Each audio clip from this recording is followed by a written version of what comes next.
Ukraine युद्ध में कई सैनिकों ने गंवाई जान, दोनों देशों ने एक दूसरे को सौंपे सैनिकों के शव। पूर्व राष्ट्रपति ट्रंप को दोषी करार देने के बाद फूटा समर्थकों का गुस्सा, अमेरिकी झंडे को उल्टा फहराया, 11 जुलाई को कोर्ट सुनाएगा सजा। अमेरिका के मिनियापोलिस के अपार्टमेंट में फायरिंग, हमलावर सहित 3 की मौत, एक पुलिसकर्मी की भी मौत। इस्लामाबाद में पहाड़ियों पर जंगल में लगी भीषण आग, धुएं का उठ रहा है गुबार, आग बुझाने की कोशिश लगातार जारी। पेरू में यात्रियों से भरी कार हादसे का हुई शिकार, घटना में 6 लोग घायल, वहीं सर्विलांस कैमरे में तस्वीरें हुई कैद। जर्मनी के मैनहम में पुलिस ने चाकूबाज हमलावर को किया ढेर, हमले में एक पुलिसकर्मी समेत कई लोग हुए थे घायल। वेस्टइंडीज ने ऑस्ट्रेलिया को वार्म अप मैच में हराया, हाई स्कोरिंग मुकाबले में 35 रन से जीते कैरेबियाई, वहीं पूरन पवेल का अर्धशतक। निशान देव ने भारत को बॉक्सिंग का चौथा ओलंपिक कोटा दिलाया, अब तक 61 ओलंपिक का बर्थ हासिल कर चुका है इंडिया। ओलंपिक से पहले वर्ल्ड बॉक्सिंग में जुड़ा भारत, आईओसी की चेतावनी के बाद फैसला, बीएफआई प्रेसिडेंट बोले ये खेल के लिए जरूरी। ओलंपिक से पहले 4 देशों में ट्रेनिंग करेंगे नीरज चोपड़ा, खेल मंत्रालय ने दी मंजूरी, कोच और फिजियो भी साथ रहेंगे। इंग्लैंड ने पाकिस्तान के खिलाफ टी20 सीरीज जीती, चौथे मुकाबले में 7 विकेट से हराया, वहीं Adil Rashid player of the match बने। जनवरी मार्च तिमाही में 7.8% रही जीडीपी ग्रोथ, वित्त वर्ष 2024 में 8.2% की दर से हुई बढ़ी इकोनॉमी। आरबीआई ने ब्रिटेन से 100 टन सोना वापस मंगाया, 1951 की शुरुआत के बाद पहली बार बड़े पैमाने में वापस आया था गोल्ड। और चलिए नजर डाल लेते हैं इस वक्त की हेडलाइंस पर। प्रस्तुतकर्ता Simco Oxyveda herbal cool talc, खंडक भी ताजगी भी। प्रायोजक Shri Satya Sai university Sehore Bhopal, central India का सर्वश्रेष्ठ विश्वविद्यालय, और Sanskaram university where learning meets excellence, www.sanskaramuniversity.ac.in। Exit poll पर सियासी जंग हुई तेज, कांग्रेस के बहिष्कार पर बीजेपी ने किया कटाक्ष, जेपी नड्डा का कटाक्ष, कांग्रेस ने हार मान ली है।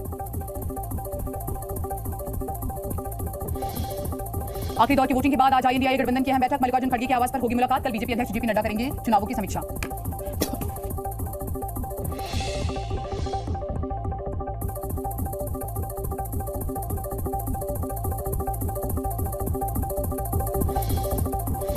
आइडियाज इंडिया गठबंधन की बैठक पर बोले केंद्रीय मंत्री गिरिराज सिंह, बोले रिजल्ट निकलने के बाद ये लोग मिलेंगे नहीं। बीजेपी अध्यक्ष जेपी नड्डा ने बुलाई बैठक, 7वें फेज की वोटिंग के लिए करेंगे समीक्षा, रविवार को हो सकती है मीटिंग।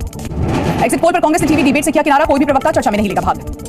डिबेट के बहिष्कार को लेकर गृहमंत्री अमित शाह ने साधा निशाना, बोले इन्हें डटकर सामना करना चाहिए, बीजेपी ने हार के बावजूद कभी नहीं किया बहिष्कार।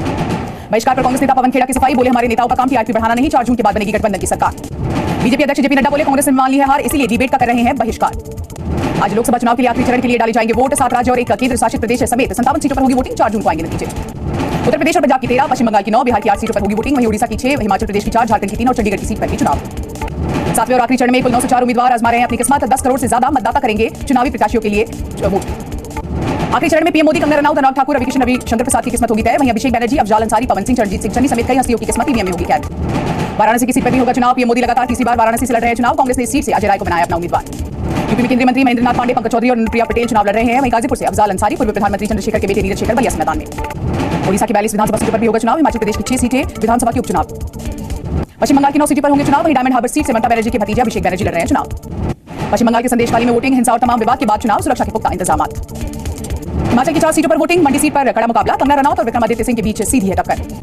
बिहार में भी दिलचस्प है मुकाबला, केंद्रीय मंत्री आरके सिंह आरा से ठोक रहे हैं ताल, वहीं पटना साइड से रविशंकर प्रसाद चुनावी मैदान में, पाटलिपुत्र सीट से मीसा भारती और काराकाट से पवन सिंह निर्दलीय चुनाव लड़ रहे हैं। पीएम मोदी की ध्यान साधना पर आईयूडीएफ अध्यक्ष बदरुद्दीन अफजाल ने उठाए सवाल, बोले नाटक कर रहे हैं पीएम मोदी। 400 पार के नारे पर कांग्रेस नेता अधीर रंजन चौधरी ने कसा तंज, बोले पीएम मोदी साधना पर गए, 4 जून के बाद होगा ध्यान भंग। पीएम मोदी की साधना को लेकर गिरिराज सिंह का विपक्ष को जवाब, बोले कंस और रावण का सफाया करेंगे। समाजवादी पार्टी है तो बीएसपी अकेले लड़ रही है और बीजेपी अपने 400 पार के लक्ष्य के साथ मैदान में डटी हुई है। आज पूर्वांचल की 13 सीटों पर वोटिंग होने जा रही है, इनमें पीएम मोदी का संसदीय क्षेत्र वाराणसी भी शामिल है, जहां पर बीजेपी 10 लाख पार के वोटों का लक्ष्य तय करने के मकसद से डटी। फिर होगा शुरू, गढ़वाल कमिश्नर विनय शंकर पांडे ने किया निरीक्षण, 14 लाख से ज्यादा यात्रियों ने किए दर्शन। हेलीकॉप्टर से केदारनाथ धाम पहुंची खार, बुजुर्ग और दिव्यांग श्रद्धालुओं का बनेगी सहारा, वहीं आज से शुरू होगी ये सेवा। कथावाचक वीरेंद्र शास्त्री के भाई पर घर में घुसकर महिलाओं के साथ मारपीट करने का लगा आरोप, सोशल मीडिया पर वायरल हुआ वीडियो, पुलिस ने मुकदमा दर्ज किया। ग्रेटर नोएडा में अवैध निर्माण पर चला प्राधिकरण का बुलडोजर, 10 करोड़ की जमीन को कराया गया कब्जा मुक्त। हरियाणा के सोनीपत में केमिकल फैक्ट्री में लगी भीषण आग, फायर ब्रिगेड की गाड़ियों ने आग पर काबू पाया, वहीं भारी नुकसान की जताई जा रही है आशंका। आगरा में अज्ञात कारणों से चंबल के बीहड़ में लगी भीषण आग, घंटों की मशक्कत के बाद फायर ब्रिगेड की टीम ने आग पर काबू पाया, वहीं वन संपदा जली। राजस्थान के श्रीगंगानगर में गौशाला में गोदामों में लगी भीषण आग, करीब 6 घंटे की मशक्कत के बाद आग पर काबू पाया गया, 1000 क्विंटल पशु चारा जलकर हुआ राख। मध्य प्रदेश के ग्वालियर में गोदाम में लगी भयानक आग, फायर ब्रिगेड की 3 टीमों ने आग को कंट्रोल किया। छत्तीसगढ़ के गरियाबंद में एसी में गैस डालने के दौरान हुआ बड़ा हादसा, एक युवक गंभीर रूप से घायल, वहीं मचा अफरा-तफरी। छत्तीसगढ़ के सुकमा में पुलिस को मिली बड़ी सफलता, 3 नक्सली गिरफ्तार, भारी मात्रा में विस्फोटक पदार्थ किए गए बरामद। हापुड़ में पुलिस की बड़ी कार्रवाई, 35 लाख की शराब पर चला बुलडोजर, बोतलें टूटती हुई देखने के लिए लोगों की भीड़ उमड़ी। मध्य प्रदेश के अशोकनगर में रेप के आरोपी के खिलाफ कड़ी कार्रवाई, प्रशासन ने मुख्य आरोपी के घर पर चलाया बुलडोजर। झारखंड के चतरा में एंटी करप्शन ब्यूरो टीम की बड़ी कार्रवाई, 20,000 रुपए रिश्वत लेते हुए जेई और दलाल किए गए गिरफ्तार। यूपी के बलिया में नदी में नहाने गए 5 युवक डूबे, पुलिस ने 4 युवकों के शव किए बरामद, एक की तलाश लगातार जारी। गंगोत्री नेशनल हाईवे पर डिबरानी के पास चट्टान गिरने से हुआ बड़ा हादसा, 1 की मौत, 12 हुए घायल, वहीं इलाज लगातार जारी। कान्हा नेशनल पार्क में बाघिन सुंदरी को वाटर टैंक में नहाते देख पर्यटकों के खिले चेहरे, मोबाइल में किया कैद। छत्तीसगढ़ के राजनांदगांव में पानी को लेकर महिलाओं ने किया प्रदर्शन, कांग्रेस अध्यक्ष मल्लिकार्जुन खड़गे के आवास पर होगी इंडिया गठबंधन की बैठक, 12 से 15 दलों के नेता होंगे शामिल। कांग्रेस अध्यक्ष खड़गे के आवास पर दोपहर 3 बजे शुरू होगी बैठक, परिणाम वाले दिन को लेकर रणनीति पर की जाएगी चर्चा, हार जीत पर भी होगा मंथन। इंडिया गठबंधन के सभी सहयोगी दल ईवीएम में गड़बड़ी को लेकर एक मत। सूत्रों के हवाले से बड़ी जानकारी। फॉर्मेसी की अहमियत पर भी लगातार चर्चा। इंडिया गठबंधन में पीएम चेहरे पर फारूक अब्दुल्ला का बयान। हर साल नया पीएम बनेगा तो अच्छी होगी बात, वहीं हर साल आएंगे नए आइडियाज। इंडिया गठबंधन की बैठक पर बोले केंद्रीय मंत्री गिरिराज सिंह, बोले रिजल्ट निकलने के बाद ये लोग मिलेंगे नहीं। बीजेपी अध्यक्ष जेपी नड्डा ने बुलाई बैठक, 7वें फेज की वोटिंग के लिए करेंगे समीक्षा, रविवार को हो सकती है मीटिंग। एग्जिट पोल पर कांग्रेस ने टीवी डिबेट से किया किनारा, कोई भी प्रवक्ता चर्चा में नहीं लेगा भाग। डिबेट के बहिष्कार को लेकर गृहमंत्री अमित शाह ने साधा निशाना, बोले इन्हें डटकर सामना करना चाहिए। बीजेपी ने हार के बावजूद कभी नहीं किया बहिष्कार।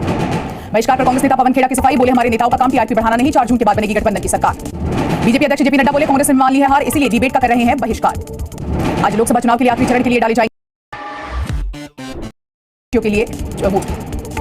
आखिरी चरण में पीएम मोदी, कंगना रनौत, अनुराग ठाकुर, रविकिशन, रविशंकर प्रसाद की किस्मत होगी तय। वहीं अभिषेक बनर्जी, अफजाल अंसारी, पवन सिंह, रणजीत सिंह चन्नी समेत कई हस्तियों की किस्मत ईवीएम में होगी कैद। वाराणसी की सीट पर भी होगा चुनाव। पीएम मोदी लगातार तीसरी बार वाराणसी से लड़ रहे हैं चुनाव। कांग्रेस ने इस सीट से अजय राय को बनाया अपना उम्मीदवार।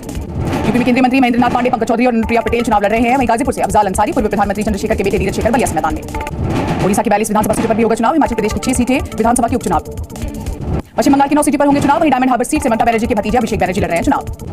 पश्चिम बंगाल के संदेशखाली में वोटिंग, हिंसा और तमाम विवाद के बाद चुनाव, सुरक्षा के पुख्ता इंतजाम। हिमाचल की 4 सीटों पर वोटिंग, मंडी सीट पर कड़ा मुकाबला, कंगना रनौत और विक्रमादित्य सिंह के बीच सीधी है टक्कर।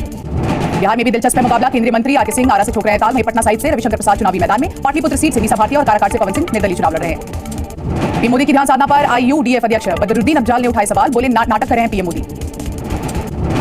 400 पार के नारे पर कांग्रेस नेता अधीर रंजन चौधरी ने कसा तंज, बोले पीएम मोदी साधना पर गए, 4 जून के बाद होगा ध्यान भंग। पीएम मोदी की साधना को लेकर गिरिराज सिंह का विपक्ष को जवाब, बोले कंस और रावण का सफाया करेंगे पीएम मोदी। कांग्रेस नेता दिग्विजय सिंह ने ईवीएम पर उठाए सवाल, बोले जिलाधिकारी पर भरोसा करते हैं लेकिन ईवीएम पर नहीं, 2003 से उठा रहे हैं लगातार सवाल। बीजेपी नेता रविशंकर प्रसाद का जवाब, ईवीएम से वोटिंग के बाद ममता सीएम बनी है, हारे हुए लोग करते हैं हताशा वाली बात। एआई से भारतीय चुनाव को प्रभावित करने की बड़ी साजिश, ओपन एआई का दावा, भारतीय चुनाव को प्रभावित करने की हो रही थी बड़ी साजिश। लोकसभा चुनाव के दौरान इनकम टैक्स की बड़ी कार्रवाई, अब तक 1100 करोड़ से ज्यादा नकद और ज्वेलरी बरामद। वहीं पिछली बार के मुकाबले 182% का इजाफा। दिल्ली में पानी की भारी किल्लत से मचाया हाहाकार, कई इलाकों में पानी की कमी, वहीं पानी की कमी की वजह से पानी के टैंकरों के पास जुट रही है भीड़। जल संकट पर बीजेपी ने केजरीवाल सरकार को घेरा, शाजी आलमी ने दिल्ली में पानी की कमी को बताया केजरीवाल सरकार की सबसे बड़ी नाकामी। जल संकट पर जल मंत्री आतिशी ने दिया जवाब, बोली बीजेपी कर रही है गंदी राजनीति, हरियाणा और यूपी सरकार से की पानी की मांग। केजरीवाल सरकार छुपा रही है नाकामी, एलजी विनय सक्सेना ने कहा हरियाणा और यूपी से हो रही है पानी की लगातार सप्लाई। पाकिस्तान ने भी माना पीओके भारत का हिस्सा, इस्लामाबाद कोर्ट में पाकिस्तान सरकार की दलील भारत का है पीओके। नेशनल कॉन्फ्रेंस अध्यक्ष फारूक अब्दुल्ला ने फिर की पाकिस्तान से बातचीत की वकालत, तो बोले पाकिस्तान के लोगों के लिए खोल देने चाहिए बॉर्डर्स। एयर इंडिया की दिल्ली सैन फ्रांसिस्को उड़ान 32 घंटे बाद हुई रवाना, गर्मी की वजह से उड़ान में देरी, वहीं उड्डयन मंत्रालय ने भेजा है नोटिस। असम, मणिपुर, मेघालय, मिजोरम और पश्चिम बंगाल में रिमल तूफान ने लगातार मचाई है तबाही, केंद्र सरकार ने मृतकों के परिजनों को 2 लाख रुपए मदद राशि का किया बढ़ाया। नई दिल्ली रेलवे स्टेशन के यार्ड के पास मिले ग्रेनेड, एनएसजी की टीम ने किया डिफ्यूज, कूड़े के ढेर में था ग्रेनेड। 16 साल की उम्र में मुंबई के काम्या कार्तिकेय ने किया एवरेस्ट फतेह, रचा इतिहास, सबसे कम उम्र में चढ़ाई करने वाले दूसरे पर्वतारोही बने हैं। पुणे पोर्शेकांड में किशोर बोर्ड ने पुलिस को नाबालिग से पूछताछ की दी अनुमति, आज पुलिस नाबालिग से करेगी पूछताछ। पुणे पोर्शेकांड में मां से बदला नाबालिग आरोपी का ब्लड सैंपल, आरोपी डॉक्टर ने खोले बड़े राज, 50 लाख में हुई थी बड़ी डील। भारत की अर्थव्यवस्था में हुआ इजाफा, 2023-24 में 8.2% रही आर्थिक विकास दर, वहीं सरकार बोली अनुमान से बेहतर रही जीडीपी ग्रोथ। मिर्जापुर में पड़ रही जानलेवा गर्मी, चुनावी ड्यूटी पर निकले 7 होमगार्ड समेत 13 लोगों की मौत, करीब 16 होमगार्ड का भी चल रहा है इलाज। रायबरेली में स्ट्रांग रूम में ड्यूटी कर रहे दारोगा की मौत, भीषण गर्मी के चलते आया हार्ट अटैक, अस्पताल लेके जाते समय हुई मौत। शाहजहांपुर में भीषण गर्मी से हजारों मछलियों की मौत, नदी किनारे मिली हजारों मछलियां, वहीं बढ़ते तापमान की वजह से गर्म हुआ नदी का पानी। बिहार में गर्मी को लेकर सीएम नीतीश ने दिए निर्देश, सभी जिलों में पानी के किए जाए इंतजाम, लोगों को सावधानी बरतने की सलाह। बिहार के सासाराम में चुनावी ड्यूटी पर आए नागालैंड आर्म्स पुलिस के एक जवान की मौत, बाजार समिति में आया हीट स्ट्रोक, वहीं अब तक 6 मतदान कर्मियों की हुई है मौत। चारधाम यात्रा को लेकर ऑफलाइन पंजीकरण आज से फिर होगा शुरू, गढ़वाल कमिश्नर विनय शंकर पांडे ने किया निरीक्षण, 14 लाख से ज्यादा यात्रियों ने किए दर्शन। हेलीकॉप्टर से केदारनाथ धाम पहुंची खार, बुजुर्ग और दिव्यांग श्रद्धालुओं का बनेगी सहारा, वहीं आज से शुरू होगी ये सेवा। कथावाचक वीरेंद्र शास्त्री के भाई पर घर में घुसकर महिलाओं के साथ मारपीट करने का लगा आरोप, सोशल मीडिया पर वायरल हुआ वीडियो, पुलिस ने मुकदमा दर्ज किया। ग्रेटर नोएडा में अवैध निर्माण पर चला प्राधिकरण का बुलडोजर, 10 करोड़ की जमीन को कराया गया कब्जा मुक्त। हरियाणा के सोनीपत में केमिकल फैक्ट्री में लगी भीषण आग, फायर ब्रिगेड की गाड़ियों ने आग पर काबू पाया, वहीं भारी नुकसान की जताई जा रही आशंका। आगरा में अज्ञात कारणों से चंबल के बिहड़ में लगी भीषण आग, घंटों की मशक्कत